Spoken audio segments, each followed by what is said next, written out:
પોતાના વાલસોયાને છાતી સરસો ચાંપી હૈયાફાટ રુદન કરી રહેલી આ માતા પાસેથી બધું જ છીનવાઈ ગયું.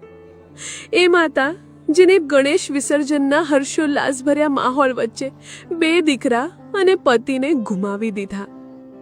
જામનગરના નાગેડીમાં ગઈકાલે 31 ઓગસ્ટે ગણેશ વિસર્જન દરમિયાન ઊંડા ખાડામાં ડૂબી જતા પિતા અને 2 પુત્રોનું કરુણ મોત થયું હતું. જ્યાં આજે ત્રણેયની અંતિમ યાત્રા નીકળતા આખું ગામ હિતકે ચઢ્યું. જામનગરના રામેશ્વર નગર વિસ્તારમાં રહેતા પ્રિતેશભાઈ પરિવાર સાથે નાગેડી વિસ્તારની પોદાર સ્કૂલ નજીક આવેલા તળાવમાં ગણેશ વિસર્જન માટે ગયા હતા.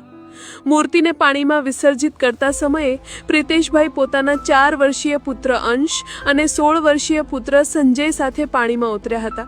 જ્યાં અચાનક ત્રણેય ડૂબવા લાગ્યા, પરંતુ કોઈને તરતા આવડતું ન હોવાથી ત્રણેયનું કમકમાટી ભર્યું મોત નીપજ્યું. ત્યારે આજે ત્રણેયની એક સાથે અર્થી ઉઠતા માતાનું કલ્પાંત જોઈ ભલભલાનું કાળજું કાંપી ઉઠ્યું. ત્યારે તમામ શ્રદ્ધાળુઓને એક નમ્ર અપીલ છે કે વિસર્જન સમયે પાણીમાં ઊંડા ન ઉતરો, તેમજ બાળકો અને વડીલો પર ખાસ નજર રાખો. ઘડીભરની એ મજા ક્યારે જીવનભરની સજા બની જશે ખબર પણ નહીં પડે.